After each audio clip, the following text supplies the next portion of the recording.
Top investors watching your money. Joining me right now is Bulltech Capital Markets Chief Strategist Kathryn Rooney Vera. Great to see everybody this morning. Thank you so much for being here. Kathryn, kicking things off with you with the sell-off underway ahead of a holiday-shortened week on the fears over Omicron. Oil prices are also down.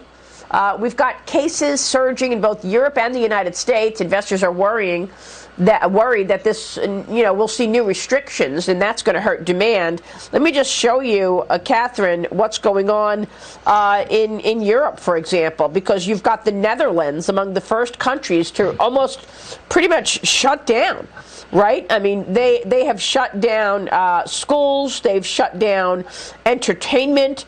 From today until January 14th, the Netherlands, all non-essential stores, restaurants, cinemas, schools closed. Events banned, including Christmas markets. Only 2 people can be outside together unless they live in the same address. Your thoughts?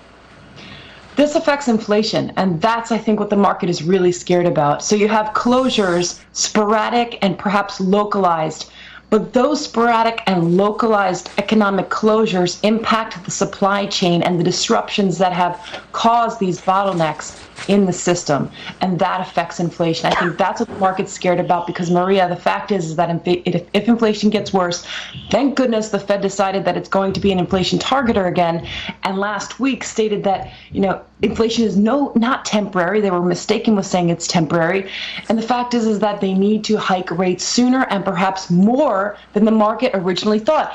If we get economic closures, whether it's Holland or whether it's California, New York is closing down again, London, China, even if it's not all simultaneous, the ripple effects on the supply chains globally affect inflation, which could precipitate the Fed hiking faster, hiking stronger.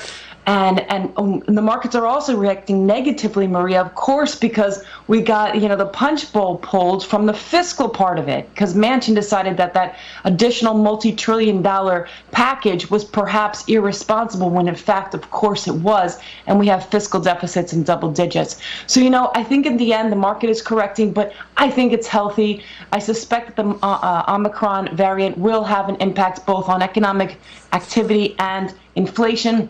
But at some point, Maria, we have to pull the punch bowl, and this is something that we at Bulltech have been talking about for some time. The risk of both inflation and the risk of monetary and fiscal stimuli overstaying its welcome.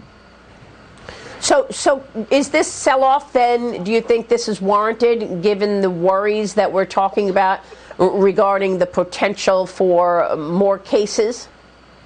Yes, more cases and perhaps an economic deceleration with sticky high inflation, and the repercussion being that the Fed has to hike up rates. So this is something that the market is finally taking into consideration, that monetary and fiscal stimuli all are going to have to accommodate to a more realistic scenario. My concern, however, is that the Fed decides, okay, because we have more cases, more closures, we're just going to keep the pedal to the metal, and then inflation gets worse. My biggest concern here is inflation. It has been for a year. We've been right on that, and inflation is not just temporary in nature. We have labor wage price spiral inflation. We have demand pull inflation.